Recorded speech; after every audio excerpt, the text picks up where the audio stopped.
இதில் அந்த முயல் முகமூடி போட்ட அந்த லேடியை தான் காமிக்கிறாங்க. அவங்க பேர் சீக்ரெட் மாஸ்டர். நம்ம அசாசினேட்டோட அட்டம்ப்ட் ஃபெயில் ஆகிடுச்சு அப்படின்னு சொல்லிட்டு ரொம்ப கோவத்தில் பேசிக்கிட்டு இருக்காங்க.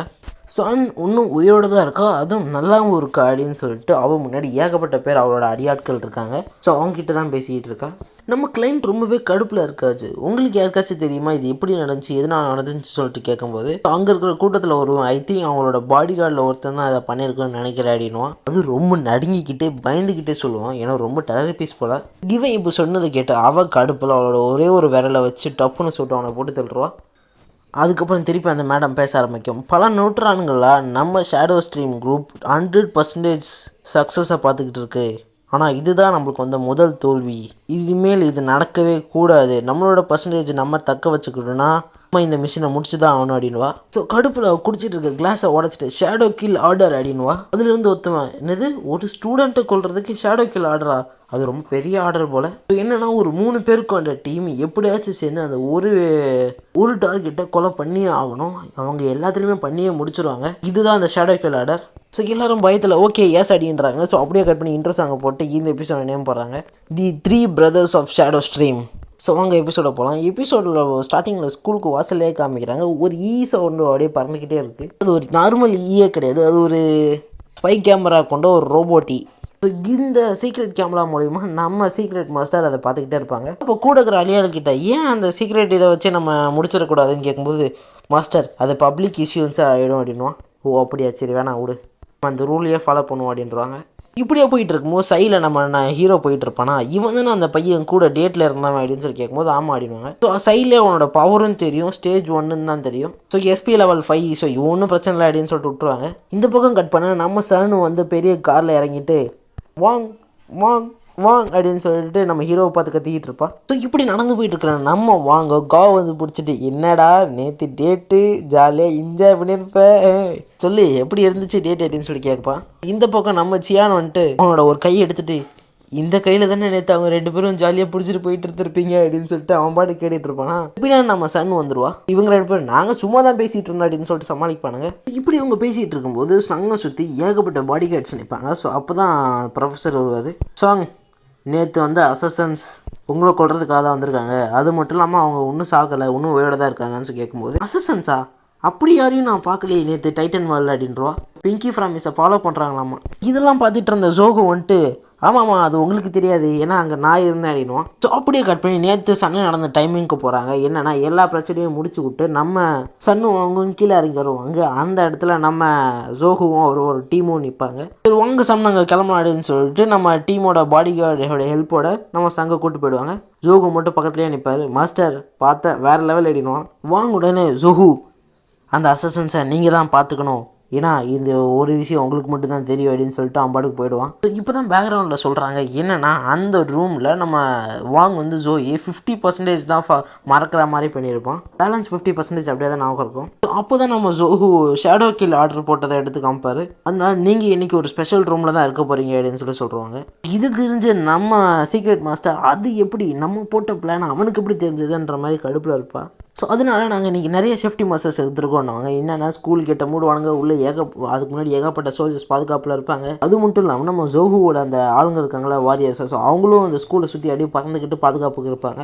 அப்படியே கீழே கார்டனில் வந்தால் ஏகப்பட்ட திறமைகளுடைய சோல்ஜர்ஸ் இருப்பாங்க. அப்படியே ஃபர்ஸ்ட் ஃப்ளோருக்கு வந்தால் நம்ம சன்னோட பாடி கார்ட்ஸ் ஏகப்பட்ட பேர் அங்கே நிற்பானுங்க. அப்படியே அதுக்கு மேலே வந்து ஒரு சீக்ரெட் ரூமை காமிக்கிறாங்க. அந்த ரூமில் தான் இந்த 4 பேர் அங்கே தங்கப்படுறாங்க. இப்படி இவங்க 4 பேரும் உள்ளே போகும்போது நம்ம ப்ரொஃபஸர் வெளியே தான் நிற்பார். என்ன ஆனால் நான் பார்த்துக்கிறேன், எவனும் உங்ககிட்ட நெருங்க மாட்டாடினுவாங்க. அப்படி அவரும் என்ன சொல்லுவார்னா, அந்த டைட்டனும் இந்த உங்களுக்கு பாதுகாப்பு தரத அந்த கார்டனில் தான் சுற்றிட்டு இருக்கு, ஸோ பிரச்சனையே இல்லை அப்படின்றாங்க. சொல்லிட்டு நான் அந்த ரூமுக்குள்ளே போயிட்டு இந்த இடத்துல ஒரு பூச்சி கூட உங்களை நெருங்க முடியாதுன்னு சொல்லும்போது அந்த இடத்துல ஒரு கொசு பறந்து வரும். இதோ வருது அப்படின்னு சொல்லிட்டு சொன்ன உடனே அந்த செகண்ட்லேயே அந்த கொசு செத்து போயிடும். என்னன்னு சொல்லிட்டு பார்த்தா ஹெலிகாப்டர்லேருந்துலாம் அந்த ரூமை எய்ம் பண்ணி உள்ளே ஏதாச்சும் பூச்சி கீச்சி வருதான்னு சொல்லிட்டு பார்த்துருப்பானுங்க. ஸோ அவ்வளோ செக்யூரிட்டி, நம்ம ஹீரோயின் அவ்வளோ பெரிய ஆளு போல். ஸோ அப்படியே ஒரு பீரியட் முடியுது, பெல்லு அடிக்கிறாங்க. தரைக்குள்ளே இருந்து ஒருத்தன் முளைச்சிக்கிட்டு வருவான். ஸோ அதே மாதிரி அங்கே இருக்கிற எல்லா பாடி கார்ட்ஸையும் ஒன்று ஒன்றா முடிப்பாங்க.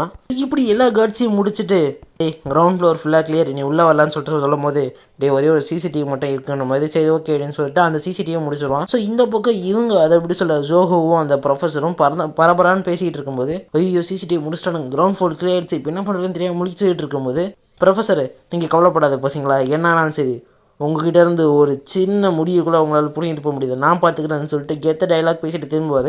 இந்த பக்கம் பசங்க ஜாலியாக ஃபோன் பண்ணிட்டு இருப்பானுங்க. அந்த கிஃப்டட் கிளாஸ் ரூம் இருக்குல்ல, ஸோ அதுக்கும் தனியாக குரூப் இருக்கும், அதில் உட்காந்து மெசேஜ் பண்ணிட்டு இருக்காங்க. நாங்கள் இவங்க ரூமில் தான் இருக்கும், இந்த மாஸ்டர்லாம் வந்துச்சு ரொம்ப ஜாலியாக இருக்குன்ற மாதிரி பேசிகிட்டு இருப்பானுங்க. ஸோ இதெல்லாம் பார்த்து அந்த ப்ரொஃபஸர் நேராக குரூப்புக்குள்ளே போயிட்டு, தம்பி இதெல்லாம் கான்ஃபிடென்ஷியல், இதெல்லாம் வெளியே சொல்லக்கூடாது அப்படின்னு வரும். ஓகே சார் அப்படின்னு சொல்லிட்டு இவங்களும் ஃபோனை தூக்கி இப்போ சைடில் வரமா வச்சுறாங்க. இப்போ இது கிரவுண்ட் ஃப்ளோரில் இருக்கிற எல்லா கார்ட்ஸுமே காலி ஆகிட்டாங்கன்னு சொல்லிட்டு ஃபர்ஸ்ட் ஃப்ளோருக்கு தெரிஞ்சோடனே அவங்களாம் கவலைப்படாதீங்க, யாராலையும் நாங்கள் செகண்ட் ஃப்ளோருக்கு வரவே முடியாதுன்னு சொல்லிட்டு பேசிக்கிட்டு இருப்பாங்க. அப்போ அந்த இடத்துல பச்சை கலர் புகை மாதிரி அந்த ஃப்ளோர் ஃபுல்லாக பரவும். இதனாலேயே மூச்சு வாங்க முடியாமல் எல்லாரும் பொத்துன்னு கீழே வந்துடுவாங்க. அப்போ உணர்த்தி ஒரு பொண்ணு கையில் 2 பக்கம் சங்கிலியோட முனையில் ஒரு இரும்பு கொண்டு மாட்டிட்டு வருவா. இவதான் அந்த ஹேமர் டீமோட செகண்ட் பர்சன். இப்படி இந்த செகண்ட் பிரதர் அந்த ஃபர்ஸ்ட் ஃப்ளோர் ஃபுல்லாக ஆக்குபை பண்ணிட்டு, ஓகே நம்ம நேராக செகண்ட் ஃப்ளோருக்கு போகலான்னு சொல்லிட்டு மேலே வரலாம்னு சொல்லிட்டு வந்துட்டு இருப்பான். இந்த டைமில் இவன் அசந்த நேரம் பார்த்து இவனுக்கு ரொம்ப பவர்ஃபுல்லாக ஒரு சாக் பீஸ் வந்து மோதும். நாவல ஜஸ்ட் மிஸ்ல எஸ்கேப் ஆகிடும். அந்த சாக் பீஸ் நேராக போய் செவுத்துல குத்தும். அந்த செவரே ஒரு செகண்ட் கதி கலங்கி போயிடும். யாரா அது இந்த ஸ்கூலில் இவ்வளோ பவர்ஃபுல்லாக சாக் பீஸ் எல்லாம் விட்டு அட்டாக் பண்ணுறதுன்னு பார்த்தா நம்ம குண்டு ப்ரொஃபஸரு. அடா பாவீங்களா, அவளுக்கு இவ்வளோ பெரிய பவர் அப்படின்ற மாதிரி இதுதான் இருக்கும்.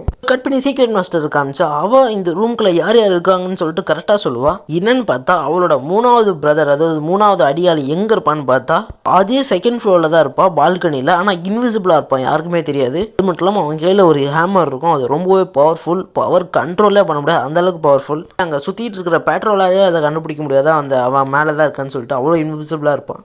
ஸோ இந்த டைமில் தான் நம்ம ஹீரோக்கு ஒரு மெசேஜ் வரும். என்னன்னா கிறிஸ்பி நூடுல்ஸோட ஸ்பெஷல் எடிஷன் எல்லா பேக்கெட்ஸுமே நம்ம ஹீரோ சாப்பிட்டு காலி பண்ணியிருப்பான்.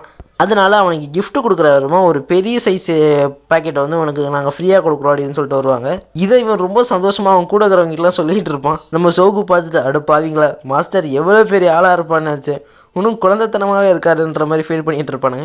அப்படியே கட் பண்ணி சிசிடிவி கேமரா தான் காமிக்கிறாங்க. நம்ம ப்ரொஃபஸர் அந்த செகண்ட் பிரதர் கிட்ட வேறு லெவலில் சண்டை போட்டுட்ருப்பாரு. ஏன் அவளோட செயினை வச்சு எத்தனையோ வாட்டி அடிக்கலான்னு ட்ரை பண்ணுவான். பட் ஒரு அடி கூட நம்ம ப்ரொஃபஸர் மேலே படாது, அவ்வளோ திறமையை ஈஸியாக தப்பிச்சிட்டு இருப்பாரு. சரி ஓகே இவன் சொன்னால் வேலைக்கு ஆகாது அப்படின்னு சொல்லிட்டு அந்த பாலை இப்படி சொல்ல 2 பாலையுமே பெருசாக மாற்றிடுவா. பெருசாக மாற்றி 2 சைடில் இருந்துமே அட்டாக் பண்ணுற மாதிரி வச்சிருவா.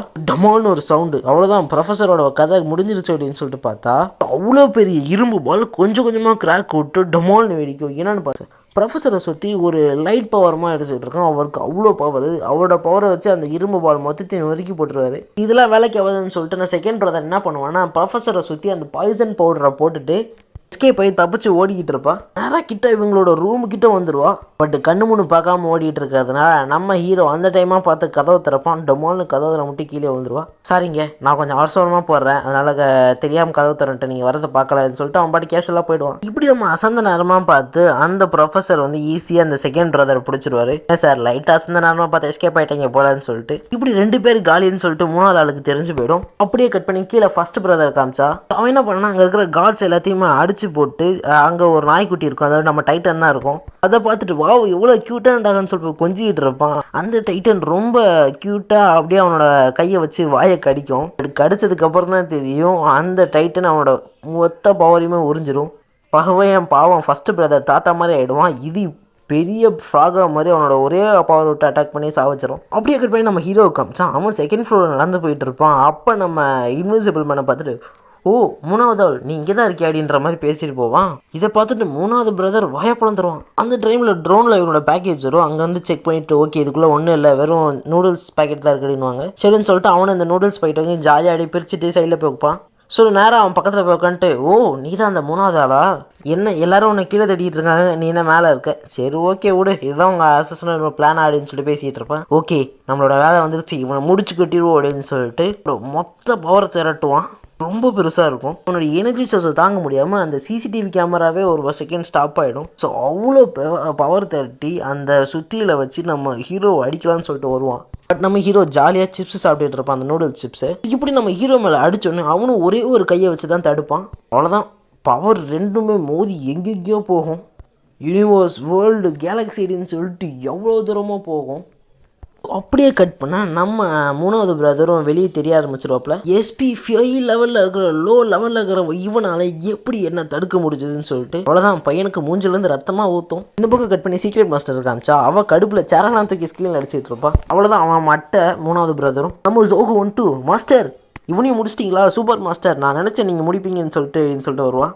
நம்ம யாங் ஒரு செகண்ட் நிப்பாட்டி ஜோஹோ இதை மறந்துடு அப்படின்னு சொல்லுவான். அப்படியே கட் பண்ண அந்த 3வது பிரதரையும் கைது பண்ணி இழுத்துட்டு போவாங்க. பசங்களாம் வந்துட்டு யார் அழிச்சது, அந்த 3வது மாஸ்டரை யார் அடிச்சது பிரதர், யார் அடிச்சதுன்னு சொல்லிட்டு கேட்கும்போது தெரியல, ஆனால் இங்கே வந்து பார்க்கும்போது வாங் மயக்கம் போட்டு இருந்தான்னு சொல்லிட்டு அவங்க கையில் தூக்கி வச்சுட்டு இருப்பாரு. ஸோ அதோட இந்த எபிசோட் முடிஞ்சது.